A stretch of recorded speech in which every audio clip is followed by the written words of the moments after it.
simply a planet. It was a colossal, churning engine of war.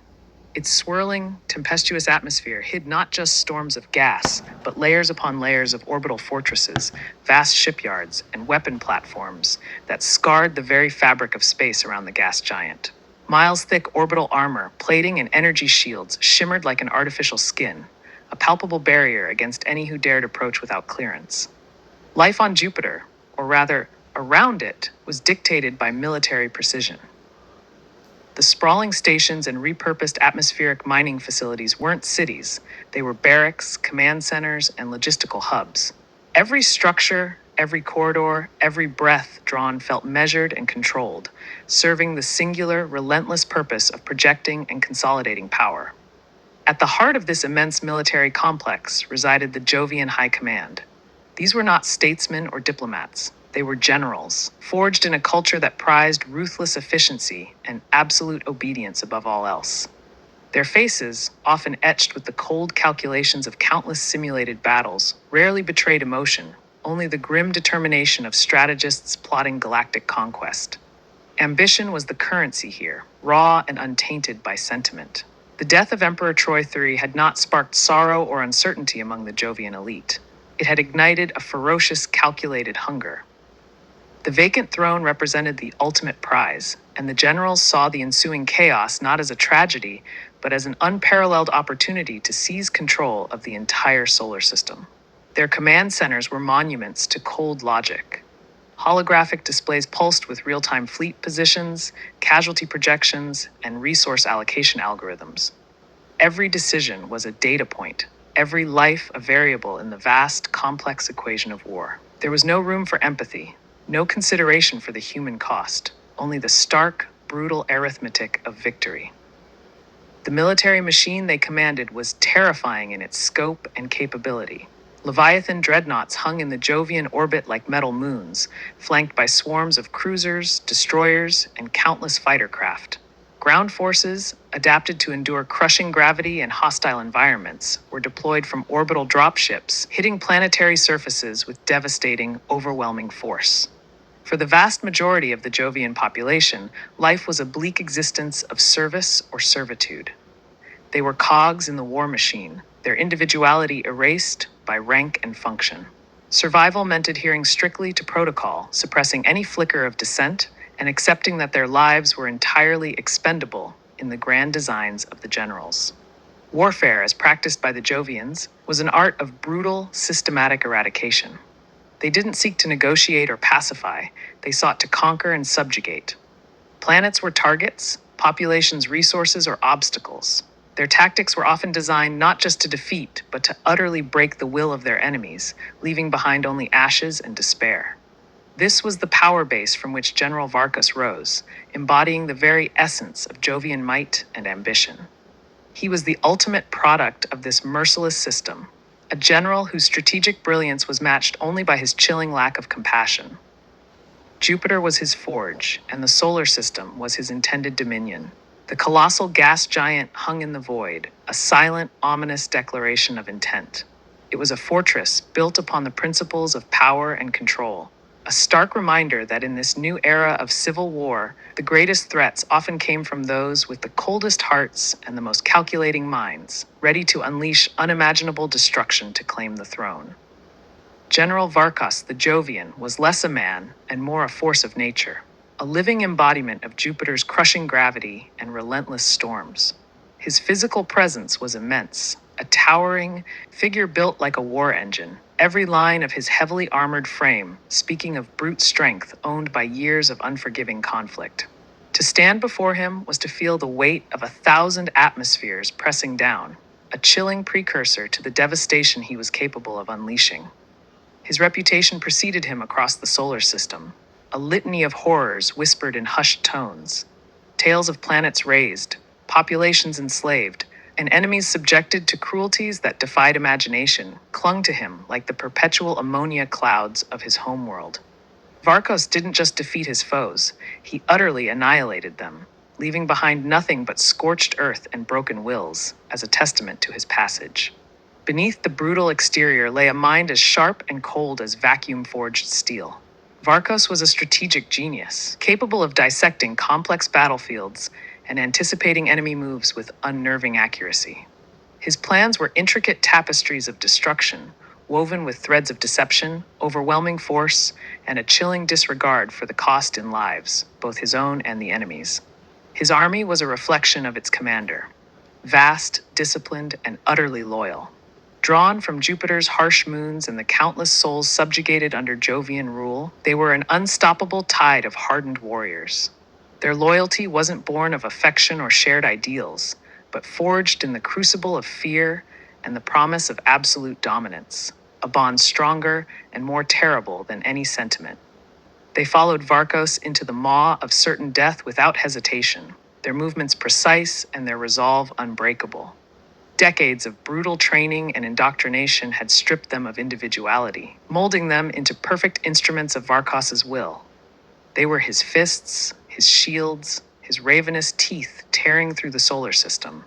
This fearsome loyalty was a weapon in itself. Opposing forces didn't just face overwhelming numbers and superior tactics. They faced an enemy that simply refused to break, an army that would fight to the last breath for a general they revered with a terrifying, almost religious fervor. Varkas cultivated this devotion through a mix of terrifying punishment and calculated reward. Those who failed faced agonizing ends, their fates serving as grim warnings. Those who succeeded were granted fleeting moments of Varkas's approval, a currency more valuable than any material wealth to his soldiers. His strategic cunning extended beyond the battlefield into the treacherous political landscape. He navigated alliances with lethal precision, always positioning himself for maximum advantage, always ready to betray when the moment served his ultimate goal, the vacant throne of the solar system. He saw the chaos not as a problem, but as an opportunity. The sheer scale of his ambition was breathtaking, mirroring the colossal size of his home planet. Varkos didn't just want victory, he wanted absolute dominion, a galaxy remade in his brutal image. He craved the power to command not just armies, but worlds, to dictate the fate of billions with an iron hand. In the unfolding civil war, General Varkos was not merely a participant, he was a catalyst, a relentless engine of destruction whose immense power, chilling brutality, strategic brilliance, and the unwavering loyalty of his vast army positioned him as a terrifying and formidable antagonist, a storm gathering at the heart of the solar system. General Varkos stood before the holographic projection, its cool blue light illuminating the stark lines of his face and the sheer bulk of his frame. The central command deck aboard the Hammer of Jupiter hummed with subdued efficiency, a stark contrast to the chaos tearing through the solar system below. On the projection, the 9 planets spun, crisscrossed by countless projected vectors of troop movements, resource flows, and strategic choke points. This was not a map of a solar system. It was a dissected cadaver, waiting for the surgeon's knife. His massive hand, scarred and calloused from decades of war, hovered over Jupiter's swirling surface, then swept outwards, encompassing the void where the Emperor's throne once stood. The power vacuum was a gaping maw, and Varkos intended to fill it with the iron fist of the Jovian hegemony. Every tremor of instability, every factional skirmish, every desperate plea for aid from a vulnerable world was merely a note in the symphony of opportunity he was conducting. His eyes, cold and calculating, scanned the data feeds scrolling on peripheral screens. Reports poured in from deep space probes, embedded agents, and intercepted comms. Mars was stirring, a hotbed of rebellious fervor under a charismatic leader. Venus, fragile and technologically advanced, was trying to remain neutral, a futile endeavor in a system drowning in blood. Earth, battered but defiant, still harbored pockets of resistance. Varkos saw them not as peoples or planets, but as variables in a brutal equation. His strategy was simple, brutal, and absolute. Exploit the disunity, strike with overwhelming force at the weakest points, and crush any potential opposition before it could coalesce. He would not negotiate, he would conquer. He would not parley, he would dictate. Mercy was a weakness he had purged from his soul long ago, replaced by the chilling certainty of his own destiny. Priority targets flickered on the projection. Key orbital platforms controlling vital jump lanes, industrial moons rich in rare minerals, and planets with strategic populations that could be enslaved or eradicated to fuel his war machine. He traced a line with a thick finger, a vector pointing directly at the inner system, the traditional seat of power. That was the ultimate prize, but the path there was paved with necessary destruction. Admiral Cathar, Varkos's voice rumbled, a low thunder that commanded immediate attention. Initiate Phase 1, orbital bombardment of the Ganymede fuel depots. Eliminate all resistance. No survivors. I want that resource bottlenecked within 3 cycles. The Admiral, a lean, sharp-featured Jovian, saluted crisply. It will be done, General. What about the civilian population centers? His voice held no trace of concern, only professional inquiry. Varkos didn't even look at him. Collateral is irrelevant. If they resist, they are combatants. If they don't, they are future assets or fertilizer. The objective is the resource, not the population's welfare. His gaze was already fixed on another point on the map, a densely populated lunar colony near Earth. His mind raced, processing thousands of data points per second. He factored in fleet movements, supply lines, troop readiness, even the psychological profiles of enemy commanders. He anticipated betrayals, planned his own, and saw alliances not as partnerships, but as temporary tools to be discarded or crushed when they had served their purpose. Kalen, Elias, Zara, Kino, they were all pawns on his board, soon to be swept aside. He would sow terror ahead of his fleets, using targeted strikes and brutal examples to break the will of populations before his ground forces even landed. Propaganda was a weapon, fear its most potent ammunition. He envisioned a solar system unified under his iron rule, silent and compliant, built on the ashes of resistance and the broken backs of the conquered. The strategy wasn't just about taking the throne. It was about reshaping the very fabric of the solar system, purging it of the weakness and sentimentality that had allowed the current chaos to erupt. He would be the new emperor, not through lineage or popular acclaim, but through sheer, unadulterated force. Every ship, every soldier, every weapon in his colossal army was a tool honed for this singular purpose. The Jovian war machine, long dormant and restless under the Emperor's fragile peace, was now unleashed. Varkos smiled thinly, a predator scenting blood in the water. The solar system was ripe for the taking, and he was the only one strong enough to seize it. General Varkos viewed life not as precious, but as a resource to be expended, manipulated, and discarded in the relentless pursuit of power. His strategic calculations weren't measured in lives saved, but in objectives achieved. The cost in blood, merely a variable he was always willing to pay, and often eager to inflate if it instilled sufficient terror in his enemies. Mercy was an unknown concept in his war room, replaced by a chillingly efficient appraisal of how much destruction was required to break the enemy's will, or simply to remove them from existence. His tactics were brutal in their simplicity and devastating in their execution. Planetary bombardments weren't merely softening targets. They were acts of cosmic vandalism designed to leave worlds uninhabitable, object lessons for any who dared consider defiance. He would order orbital strikes on population centers, not out of malice alone, but because the resulting chaos and terror disrupted supply lines and demoralized resistance far more effectively than conventional warfare. The screams were just noise in the grand symphony of conquest. Loyalty from his troops was absolute, forged not through camaraderie, but through fear and the promise of shared spoils. Yet, Varkos held no reciprocal loyalty. He would readily sacrifice entire battalions as feints, sending thousands to their certain deaths if it bought his main force a few crucial minutes or exposed a weakness in the enemy line. Their lives were chess pieces, and he was a player who never hesitated to sacrifice a pawn, or a rook, or even a knight for checkmate. He employed psychological warfare with cold precision. Captured enemy soldiers were not just interrogated, they were subjected to horrors designed to break them utterly before being sent back if they survived, as broken shells to spread despair. He understood that a demoralized enemy was easier to conquer than a defiant one, and he was a master of sowing terror and hopelessness. Civilian populations under his control fared little better than his enemies. They were laborers, conscripts, or simply obstacles to be removed. He implemented harsh rationing, forced relocation, and summary executions for the slightest perceived infraction. The needs of the war machine superseded all human considerations, and the populace existed only to serve his ambition. Betrayal was not a moral failing for Varkas, it was a strategic option. Alliances were temporary conveniences, agreements to be honored only as long as they served his immediate goals.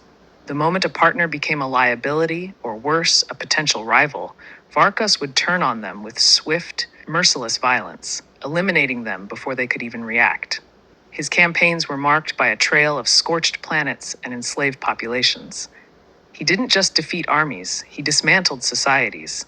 Infrastructure was destroyed, resources plundered, and survivors were either killed or forced into servitude in his war efforts. He sought not just victory, but utter subjugation, leaving no room for future defiance. The cold, calculating glint in his eye spoke volumes about his inner world. There was no room for empathy, no flicker of regret for the suffering he inflicted. His mind was a fortress of strategic logic, every decision filtered through the single criterion: does this advance my conquest of the solar system? If the answer was yes, no atrocity was too great, no sacrifice too costly. He would use anything and anyone as leverage. Hostages were bargaining chips to be brutalized publicly if demands were not met. Civilian shields were deployed without hesitation to protect his advancing troops. Even his own officers understood that their positions were precarious, dependent solely on their continued utility and willingness to participate in his monstrous schemes. Varkos didn't just wage war, he embodied it. His very presence on the battlefield, a hulking figure of brutal efficiency, instilled a primal terror in his foes and a chilling obedience in his ranks. He was the storm front of destruction, a general who understood that the quickest path to victory often ran directly through the heart of human decency, and he was more than willing to take it.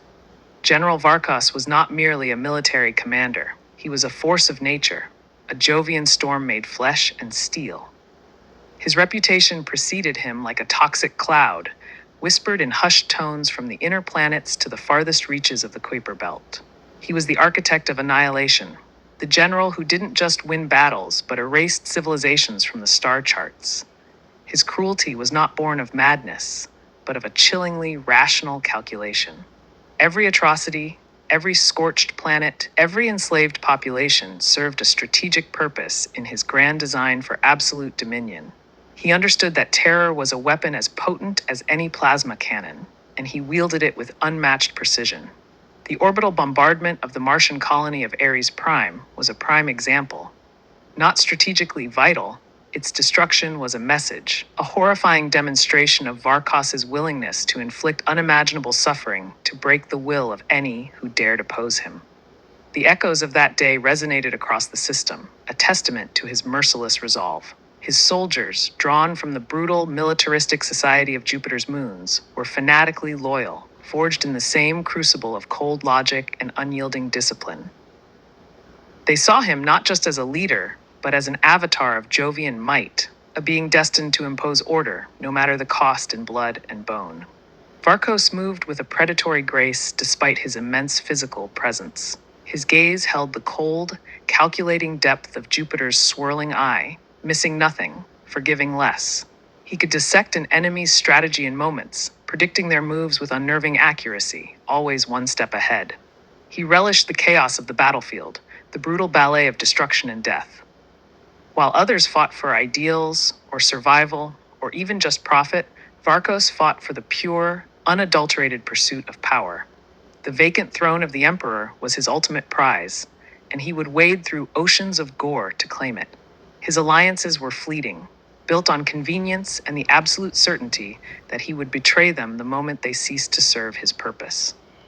He was a master manipulator, turning friend against friend, faction against faction, all while consolidating his own terrifying strength in the shadows. For figures like Kalen and Anya, Varkos represented the antithesis of everything they fought for. He was the embodiment of tyranny, the ultimate expression of the brutal, dehumanizing forces unleashed by the war. His existence was a constant, looming threat, a dark star pulling the solar system towards oblivion. He was the relentless storm that would not abate, the predator that never tired. Every victory for Varkos was a step closer to a future where his iron fist ruled unchallenged, where mercy was a forgotten concept and dissent was met with swift, brutal annihilation. He was the antagonist the solar system had been dreading. Establishing Varkos was paramount. He was not just a general, he was the specter of total war, the chilling promise of a future dominated by fear and subjugation. His shadow fell long across the system, a terrifying reminder of the true